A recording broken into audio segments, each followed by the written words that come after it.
fui viver no Espírito Santo com 1 ano e meio, na zona contestada, numa cidade chamada Barra de São Francisco. Ali aprendi, ali nasci novamente, porque o ser humano nasce da mãe e nasce o dia que ele descobre que existe. E assim aprendi, descobri que eu existia às margens do Rio São Francisco, Rio Itaúnas.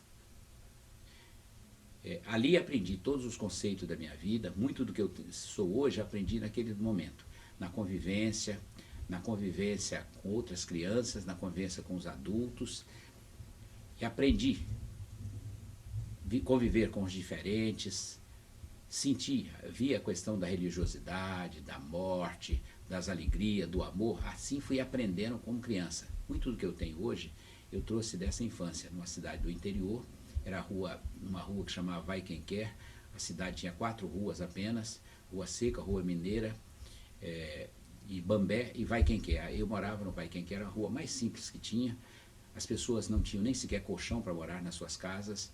Eu fui nesse lugar, dali eu vi o mundo crescer. Da porta da minha casa eu vi as pessoas passarem, descendo o morro ou subindo o morro, e eu ali observando o mundo, as tropas passando, os caminhões passando, as pessoas casando, passando, as pessoas mortas sendo levadas para lá e para cá. Então ali, na minha infância, daquela local eu fui vendo o mundo.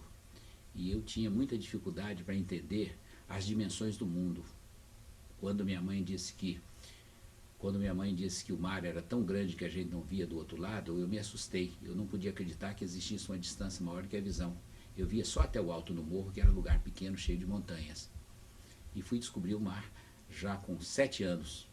E a minha curiosidade era correr na beira do mar para ver se de fato eu não podia ver do outro lado. E principalmente saber se a água era salgada. E eu fui ver que a água de fato era salgada e a gente não via do outro lado do mar. Então eu aprendi. Não tinha rádios. Rádio eu fui conhecer já com uma certa idade. Na minha casa não tinha banheiro, não tinha luz, não tinha água.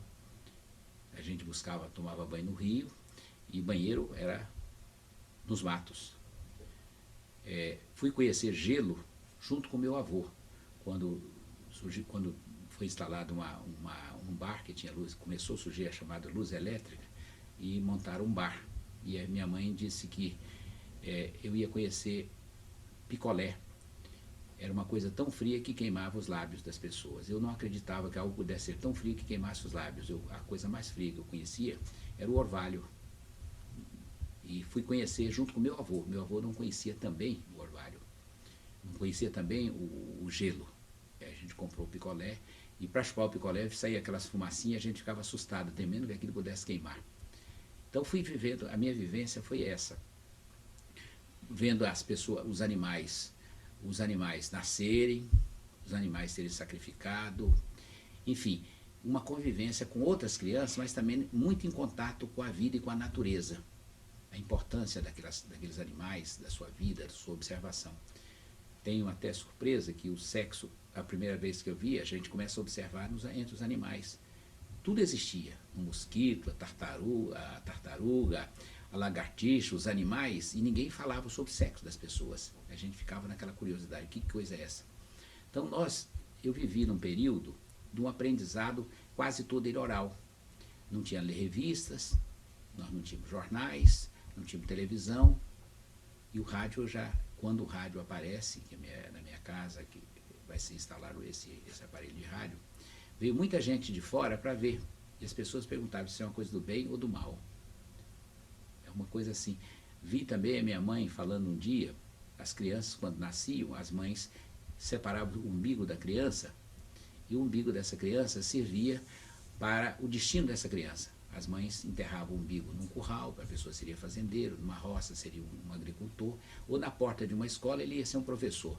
Minha mãe guardou meu umbigo por longos anos, e um dia quando ela foi buscar para levar meu umbigo, ele caiu, e caiu num buraco da casa, caiu lá numa parte, lá embaixo onde tinha muito lixo, e ela não encontrou meu umbigo. E as mães conversando falavam, o destino da pessoa é essa. E a minha mãe falou, eu perdi o umbigo do meu filho.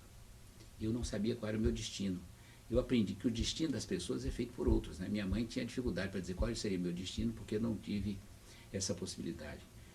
Comecei a estudar com 8 anos, não sei as razões, meu pai costumava dizer que quem começa muito cedo termina muito cedo. Então, com 8 anos, fui para a escola quase como se fosse um castigo. Para mim era difícil. E era muito difícil o que nas escolas me ensinavam. Eu achava sempre aquilo como era muito difícil, é diferente de hoje. Eu nunca tinha levado, nunca tinha apanhado na minha casa, nem do pai nem da mãe. E na escola eu sofri castigo, fiquei ajoelhado em cima de milho, levei reguada de professoras. Portanto, o ensino precisa mudar. Eu não tinha essa noção, fiquei assustado. A escola para mim era uma das coisas mais assustadoras que tinha. No primeiro dia de aula, quando eu cheguei, eu assisti a aula, aquele monte de meninos gritando, todo mundo gritando, depois aquela fila, todo mundo saindo atrás da professora para as suas salas de aula. Eu fui junto, tremia muito, muito tímido, fiquei o último da fila. E quando anunciaram o recreio, eu saí às pressas e ia para casa. E um vigia do grupo escolar, seu Felício, me buscou quase chegando na minha casa e disse: não, meu filho, as aulas não terminaram.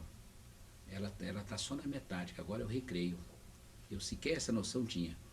Então, aprendi com uma certa dificuldade, só depois de adulto descobri que eu tinha problema de vista. Eu tinha muita dificuldade, inclusive, para copiar as coisas, porque enxergava pouco, muito tímido. Então, a vivência foi essa. A escola foi um pouco tardia, mas tinha já uma vivência de criança muito rica, com as outras crianças e com os animais e com a natureza, que é algo que eu acho que hoje nós precisamos retomar sempre, né? Que as crianças precisam ter mais contato com a natureza, para conhecer, para se sentir integrante e parte da natureza. Erli, chega os anos 60, como é que você